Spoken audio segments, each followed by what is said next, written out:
they find some cash in a very interesting place. Now, put yourself in that scenario. What do you do?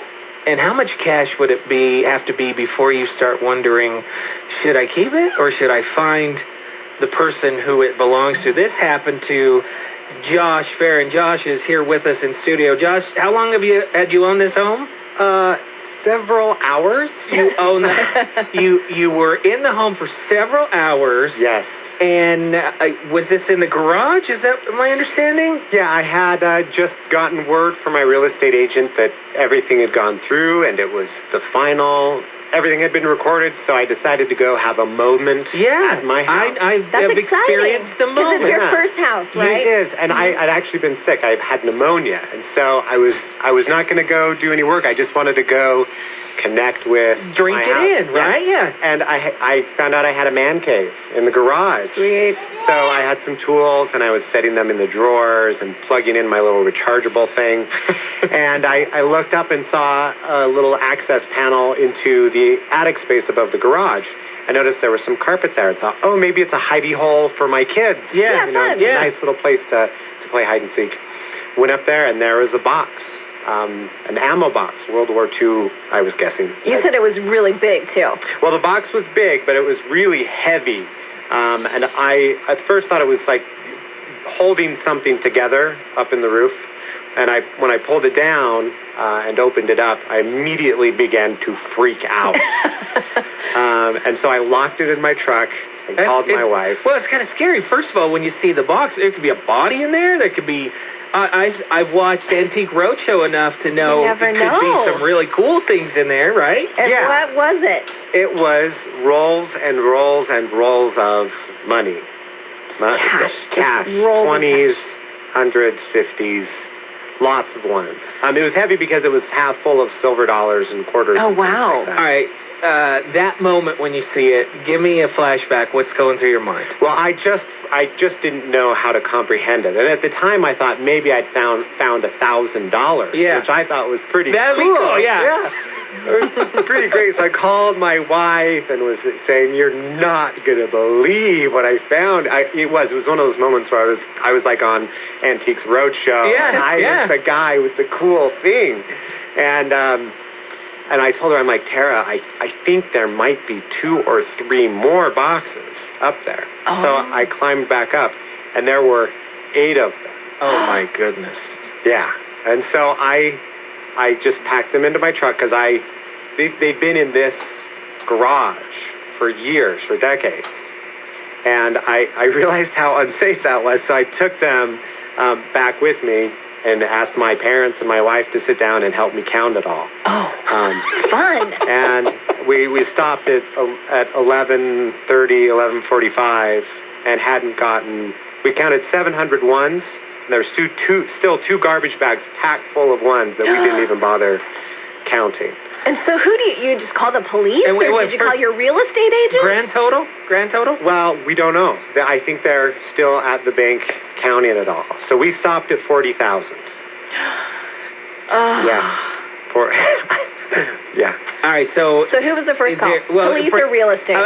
Stop. There's a discussion here between your wife, maybe your family members, Yeah. on what the appropriate action is. here. I did call my agent, my real Yes. estate agent, because I wanted to know, what do I do? And there You're like, is it like the curtains? It comes with the house, or and, those thoughts crossed my mind. Is it drug money? Is it? Yeah, it could I be anything. knew it was.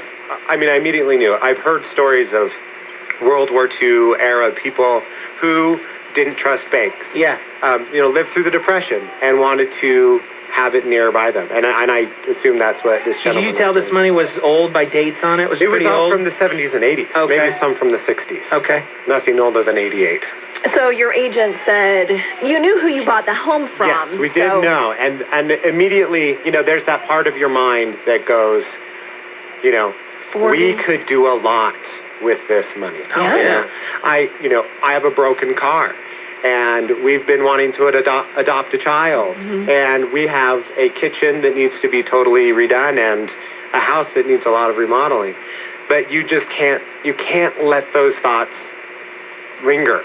because they begin to haunt you. You know, we knew we needed to give it back, and we were going to have fun giving it back. We were going to turn this into an event, something our children would remember forever, and it is. It's been a Because ride. the man who owned the house for years and years and years had passed away, and so his son had sold the house to you. Well, it became an estate, and then the whole family just kind of, you know, they spread it equally among the children. There was no one person. No that one was- person. Okay, so spread it out. tell us about the surprise. This was just last night. Well, it was funny. I called up the one son and said, "Hey, I found something in the house that I feel belongs to you, and it would be worth your time to come pick it up." And I didn't tell him what it was, because I wanted to reserve that. I wanted to be You able wanna to see the surprise, yeah. expression on their faces. If you when I can't keep said- the money, you at least want the thrill of giving it back. Yeah, Exactly. I totally get that. Yeah, we brought him over, and I think they freaked out a little bit.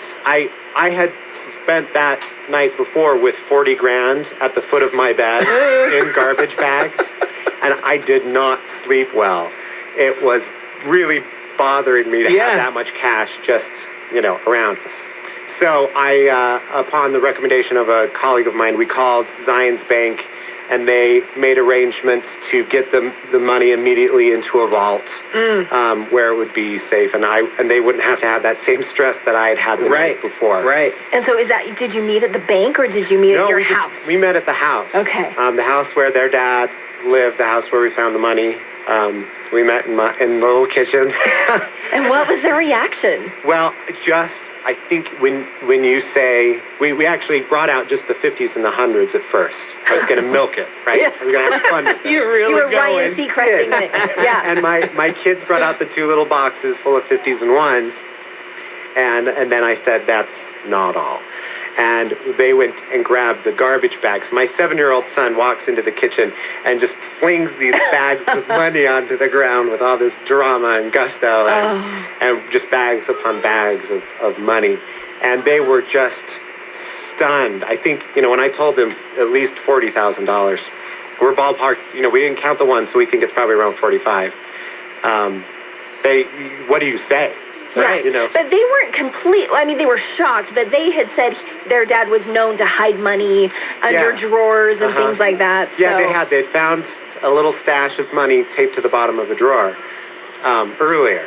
So they knew that, you know, He hid they them. weren't too surprised that he had done this. I think the amount is what's just mind-boggling. Well, and whoever confronts that much cash in any In circumstance, one if you don't work sitting. in a bank, you've probably seen more cash in one time than most people will ever see. Yeah. Yeah, I had my son sitting in this big pile of money. My 4-year-old son. And I'm like, this is never going to happen again. Now, did they want to give you some of it? Did they want to offer you a reward? Anything like My that? intention was to do what was right. Yeah, And I'm not going to concern myself about that. but they haven't offered at this point. At this point, I think they're probably still counting all the money.